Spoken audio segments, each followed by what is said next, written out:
Hello, good evening and Salam Malaysia Madani. You're watching Malaysia Tonight with me, Brother Paul. In our top stories, claims linking Madani Fitri Open House to state elections not true. And PDRM offers special payment rate to settle traffic summonses.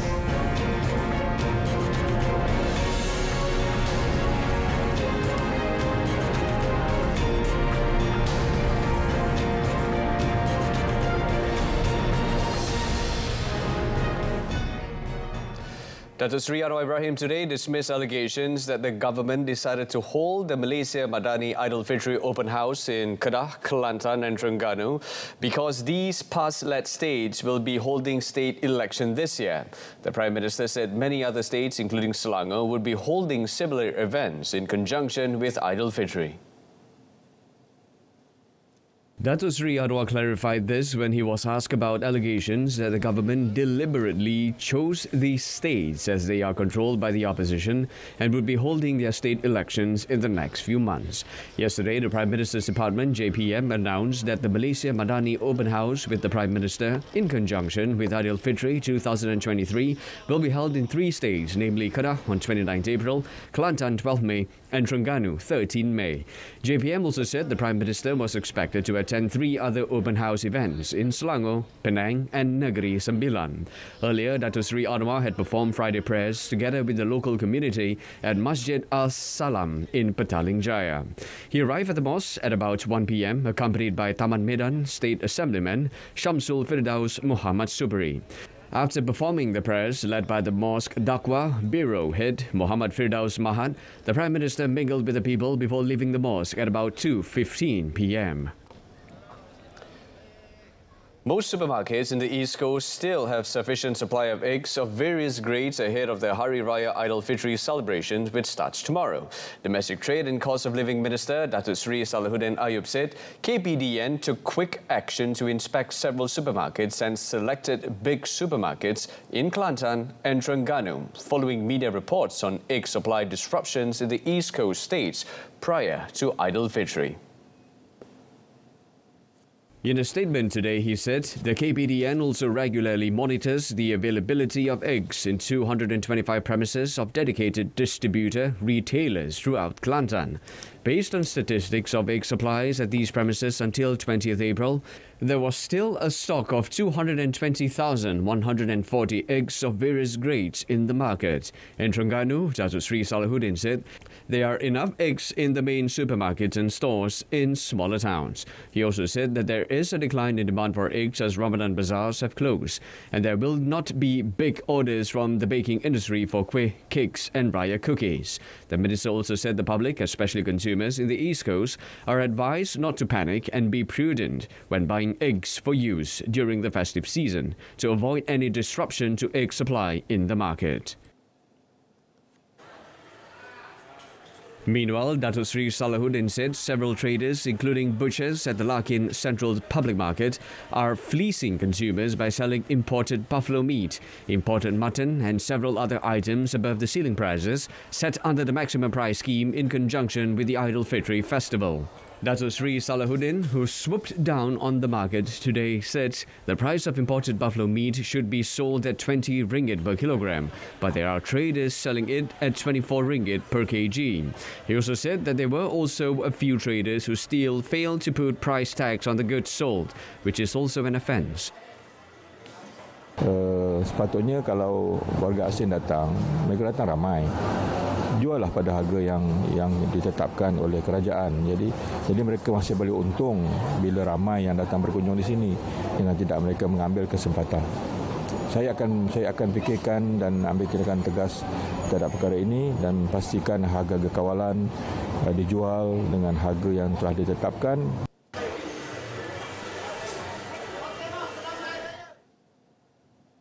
Deputy Prime Minister Datuk Seri Dr. Ahmad Zahaid Hamidi has urged Muslims celebrating Fitri in Malaysia to remain vigilant against the new COVID-19 variant XBB.1.16 or Arcturus. He said the infection rate of the new variant has yet to be identified.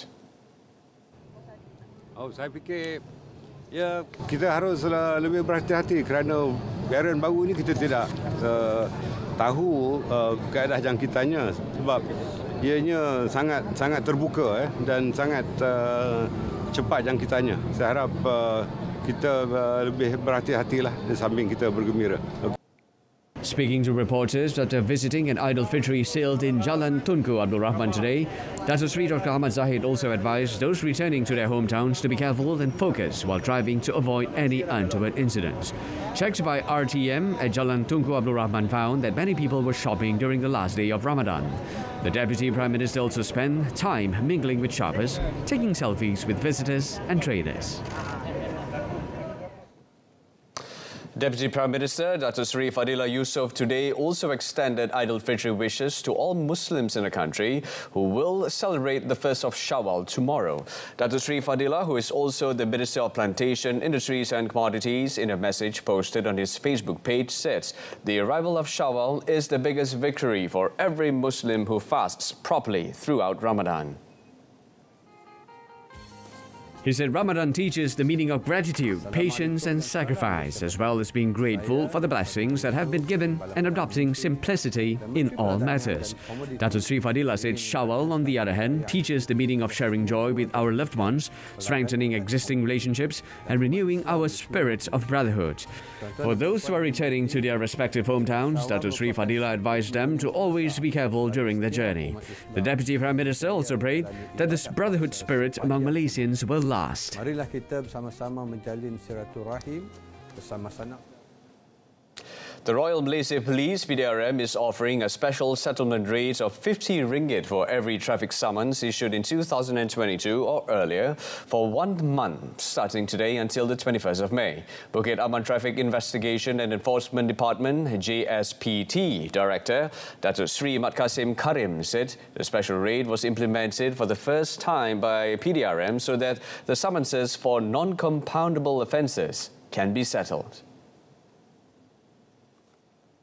According to Dato Sri Kasim, the reduction of almost 85 to 86% demonstrates the government's intention to contribute in terms of providing facilities to the people by reducing the burdens faced by the community. He said this includes non-compoundable traffic offences that require offenders to go directly to court. Dato Sri Kasim, however, said the offer is not valid for cases which are pending settlement in court. At the same time, he called on the community to take advantage of the opportunity offered by the government as they have until after Idul Fitri to settle the summonses. 2 Malaysians who were in Sudan have been moved to a safe location. Foreign Minister Dato Sri Dr. Zamri Abdul Kadir said the operation was a preparatory step by the Malaysian Embassy in Khartoum, Sudan, to gather Malaysians in a safe location for the evacuation process out of Khartoum later. Dato Sri Dr. Zamri said in the operation, Malaysian officers also helped with moving 2 Canadians, 1 American and 2 United Kingdom citizens from the area. He said that although the operation was extremely high risk, it had to be carried out to ensure the safety of Malaysians who needed help.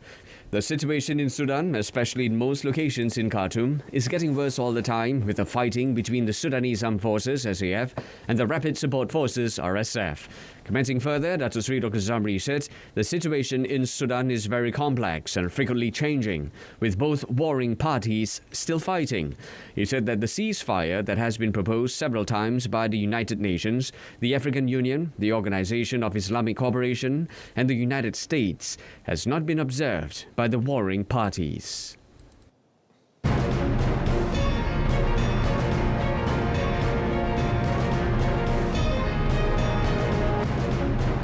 UK Deputy Prime Minister Dominic Robb resigns after bullying probe. That and more coming up in our foreign segment. Stay tuned. British Deputy Prime Minister Dominic Robb resigned from the government today following an independent investigation into complaints that he bullied colleagues, the latest scandal to force out one of Prime Minister Rishi Sunak's top ministers. The departure of the third senior minister over their personal conduct in the last 6 months will damage Sunak's efforts to revive the governing Conservative Party's fortunes and is a major embarrassment as he had entered Downing Street in October, promising a government of integrity. Robb's resignation comes just 2 weeks ahead of English local council elections, where Sunak's Conservatives are predicted to fare badly. It will also do little to improve the public perception of his government following the scandal-ridden tenure of Boris Johnson and the chaotic economic policies that brought down Liz Truss after less than 2 months.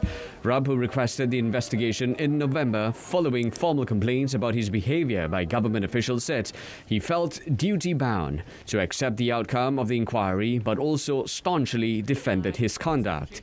Sunak is facing his own investigation by Parliament's standard watchdog into his behavior over whether he properly declared his wife's shareholding in a childcare company which stands to benefit from new government policy. All NATO allies have agreed that Ukraine will eventually become a member of the alliance, but the main focus now is to ensure the country prevails against Russia. Speaking ahead of a meeting of the Ukraine Defense Contact Group at Ramstein Air Base in Germany, NATO Secretary General Jens Stoltenberg told reporters that once the war in Ukraine ends, Kyiv must have, quote, the deterrence to prevent new attacks. Elaborating further on the matter, Stoltenberg reminded that the war didn't start in February last year, but in 2014, when Russia illegally annexed Crimea and moved for the first time into eastern Donbass. His comments came after a visit to Ukraine's capital, Kyiv, yesterday, where he met with Ukrainian President Volodymyr Zelensky. Zelensky said it was time for the military alliance to offer his country membership and that Kyiv needed more weapons to fight Russia during the visit. After weathering a Russian winter and spring offensive that has made only small advances in the east, Ukraine now hopes to retake land in its south and east in a counter-offensive in the coming weeks or months. A Russian Sukhoi 34 supersonic warplane accidentally fired a weapon into the city of Belgorod near Ukraine, causing an explosion and injuring 3 people. Video footage from the site showed piles of concrete on the street, several damaged cars and a building with broken windows. One shot showed what appeared to be a car upside down on the roof of a store. Belgorod Region Governor Vyacheslav Gladkov announced a state of emergency overnight and said there was a crater measuring 65 feet across on one of the main streets. 3 people had been injured, he said, adding that 4 cars and 4 apartment buildings had been damaged. Russian state-run news agency TASS cited the Russian Defense Ministry as saying that a Su-34 supersonic fighter bomber jet had accidentally discharged ammunition. It did not say what kind of weapon was involved. According to TASS, the ministry said some buildings had been damaged and announced the probe was already underway. The Belgorod region is one of several parts of southern Russia where targets such as fuel and ammunition stores have been rocked by explosion since the start of what Moscow calls it special military operation in Ukraine on 24th February 2022.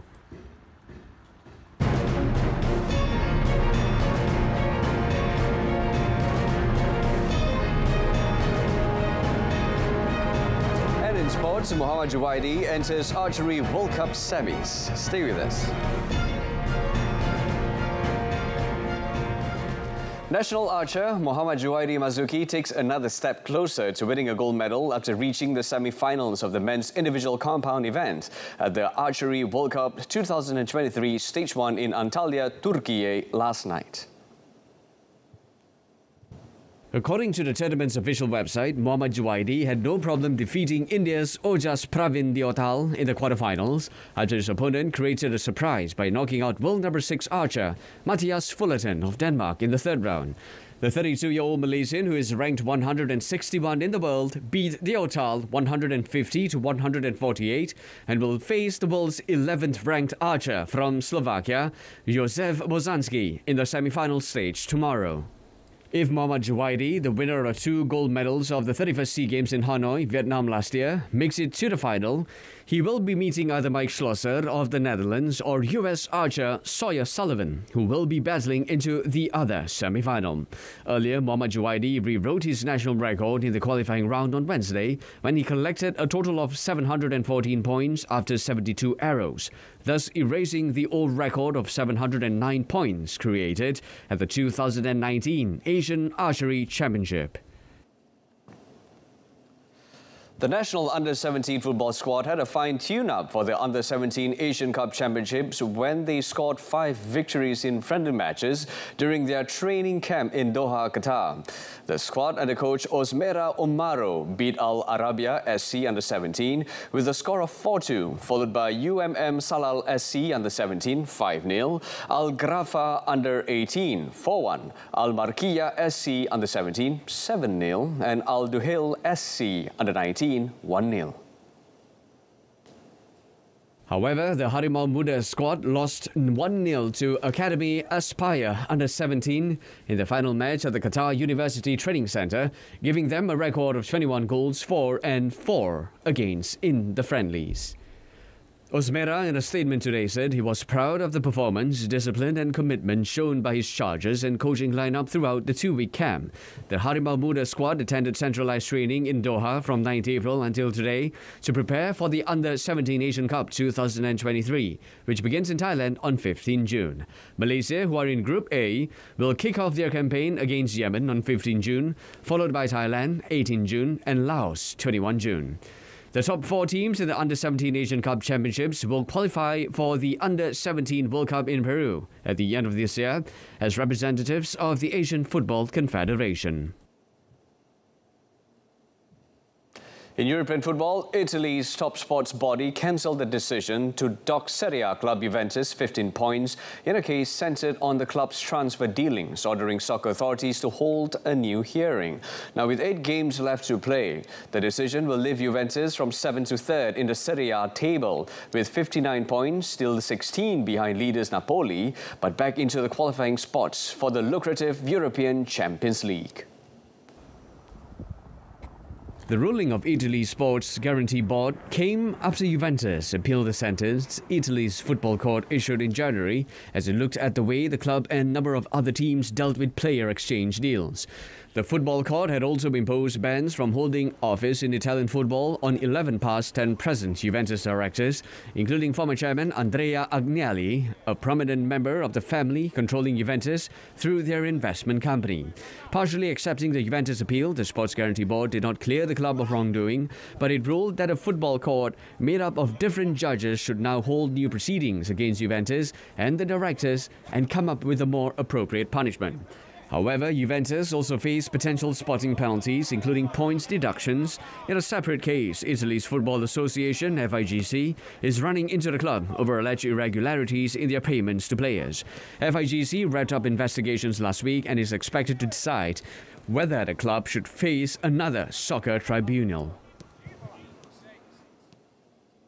And moving on to tennis, Rafael Nadal will miss next week's Madrid Open after a setback in his recovery from a hip injury sustained at the Australian Open in January. Nadal skipped tournament at Indian Wells, Miami and Monte Carlo, as well as the current Barcelona Open after suffering the injury that effectively ended his Melbourne Park title defence, as he fell to a second-round defeat by Mackenzie McDonald. The 36-year-old Spaniard has not played since losing in the second round of the Australian Open in January. Nadal is hoping for a record-extending 15 French Open title at Roland Garros in May, but his hip flexor problem he suffered in Melbourne has badly disrupted his run up to the tournament. The 22 Grand Slam champion, he shares the men's record with Novak Djokovic, had originally thought he would be out for up to 2 months. He pulled out of hardcourt tournaments at Indian Wells and Miami, with his sights set on the return at the start of the clay court season, but it did not come to fruition. The French Open starts on 28 May, with Nadal now in race against time to be fit for the Rome Masters, the last major tune-up event before Roland Garros. In athletics, Mo Farah is predicting tears and emotion when he retires from marathon running after the London Marathon. The British distance great, a 4-time Olympic champion on the track, announced in January that 2023 would be his final year as a top-flight athlete.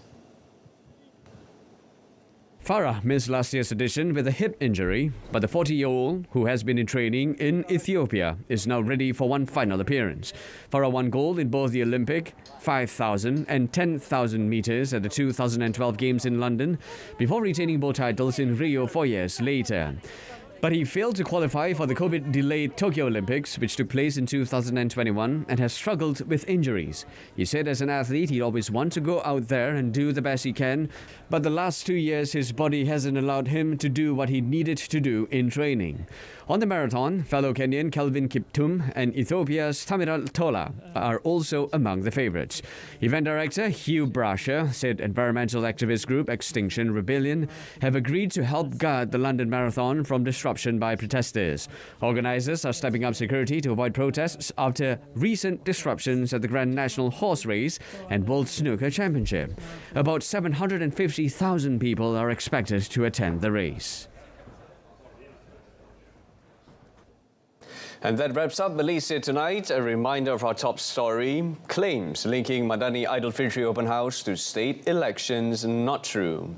Now, before we go, from all of us at the English desk, would like to take this opportunity to wish you and your loved ones Selamat Hari Raya Aidilfitri, Maaf Zahir dan Batin. Till then, I'm Brendan Lepol. Stay tuned to saluran Berita RTM and have a pleasant evening. Take care.